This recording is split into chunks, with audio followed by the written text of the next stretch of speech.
নমস্কাৰ বন্ধুসকল, মোৰ অন্য এটা ভিডিঅ'লৈ আপোনালোকক পুনৰবাৰ স্বাগতম জনাইছোঁ। আজি বজাৰলৈ যাওঁতে কেঁকুৰা দেখিলোঁ, তাকে ভাবিলোঁ কেঁকুৰা লৈ যাওঁ আৰু বহুত দিন কেঁকুৰা চাটনিও খোৱা নাই, তাকে বোলো ঘৰতে বনাই খাওঁ।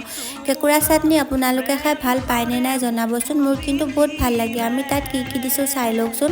তাত আমি কেঁকুৰাখিনি ফাৰ্ষ্টে অলপ ফ্ৰাই কৰি ল'লোঁ, তাৰপিছত তাতে মান ধনিয়া, জলকীয়া, আদা নহৰু দি পেলাই অলপ এনেকৈ খুন্দিছোঁ। আমাৰ খুন্দনিটো সৰু হোৱাৰ বাবে অলপ প্ৰব্লেম হৈছিলে, তথাপিও একো নাই, অলপ কৰি ইয়াক ভালকৈ খুন্দা গৈছে। তাৰপিছত খুন্দি কৰি হোৱাৰ পিছত এনেকৈ ৰাখি দিলোঁ। আজি বাৰু ভিডিঅ'টোত বিশেষ একো নাই, তথাপিও আমি কি খালোঁ তাকে দেখুৱাইছোঁ। আৰু তাৰপৰা ইয়াত ভাত ল'লোঁ আৰু এয়া হৈছে মিক্স দাইল বনালোঁ অলপ, তাৰপিছত অলপ বেঙেনা ভাজি আৰু বিলাহী এটা পুৰিছিলোঁ। বিলাহী পিটিকা আপোনালোকে খাই ভাল পায়নে নাপায় জনাবচোন, মোৰ কিন্তু বহুত ভাল লাগে। তাৰপিছত এয়া হৈছে কেঁকুৰা চাটনি, আৰু এয়া কেঁকুৰা চাটনি, বিলাহী, বেঙেনা, দালিৰ সৈতে আজি আমাৰ ভাতৰ থালি